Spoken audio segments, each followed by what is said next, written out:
is October 21st, 2016. This is the Watchman News, and I'm Mike Callahan. So apparently some hackers are coming forward and claiming the attacks that happened today on the East Coast and other parts of the country with Twitter and PayPal and many other different web services. I'm going to take you through the trail here. This article is on shtfplan.com. I will put all these links down into the description tab. Now, this is one of the links that is sourced in shtfplan.com, but I am going to focus on this link that was in there. Again, I will put all these links in the description. Cyber attacks on key internet firm disrupt internet services. Withering cyber attacks on server farms of a key internet firm repeatedly disrupted access to major website and online services including Twitter, Netflix, and PayPal across the United States on Friday. The White House called the disruption malicious, and a hacker group claimed responsibility, though its assertion couldn't be verified, of course. And you'll see why I have the doubtful tone in my voice. Manchester, New Hampshire-based Dyn Incorporated said its data centers were hit by 3 waves of distributed denial-of-service attacks, which overwhelmed targeted machines with junk data traffic. The attacks, shifting geographically, had knock-on effects for users trying to access popular websites across the U.S., even in Europe. The complexity of the attacks is what's making it so difficult for us, said Kyle York, the company's chief strategy officer. Which they are actually doing is moving around the world with each attack. He said an East Coast data center was hit first, attacks on an offshore target followed later. The data flood came from tens of millions of different interconnected machines, including increasingly popular but highly insecure household devices such as web-connected cameras. It was an onslaught whose global shifts suggested a sophisticated attacker through Dyn said it had neither suspect nor motive. Okay, folks, if you have some of these devices, secure them.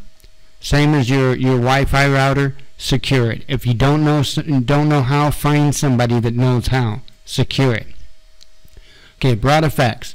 The level of disruption was difficult to gauge, but Dyn serves some of the biggest names on the web, providing the domain name services that translate the numerical internet addresses into human-readable destinations such as Twitter.com. Steve Grobman, Chief Technology Officer at Intel Security, compared an outage at a domain name services company to tearing up a map or turning off GPS before driving to the department store. It doesn't matter that the store is fully open or operational if you have no idea how to get there, he said in a telephone interview. Now I'm going to interject right here and say I never experienced any problems at all today with any of those sites. I personally checked, didn't have a problem, not once, not all day. Doesn't make sense. This doesn't add up, folks.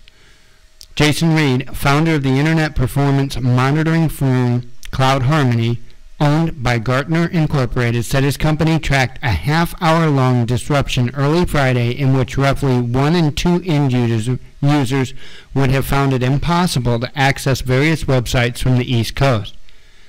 We've been monitoring Dyn for years, and this is by far the worst outage event that we've observed, said Reed. Dyn provides services to some 6% of America's Fortune 500 companies, he said.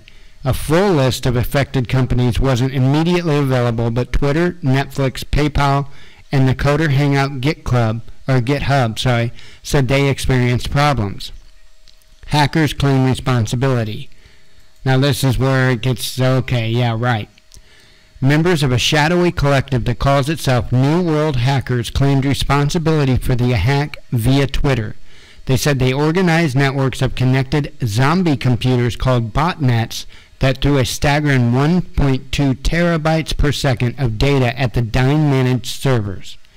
We didn't do this to attract federal agents. Now pay close attention to here. Only test power. 2 collective members who identified themselves as Prophet and Zane told an AP reporter via Twitter direct message exchange. They said more than 10 members participated in the attack. It was not immediately possible to verify the claim. Dine officials said that they have received no claim of responsibility but are working with law enforcement. The collective, New World Hacking on Twitter, has in the past claimed responsibility for similar attacks against sites including ESPN.com in September and the BBC on December 31st.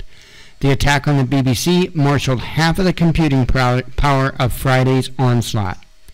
The collective has also claimed responsibility for cyber attacks against Islamic State.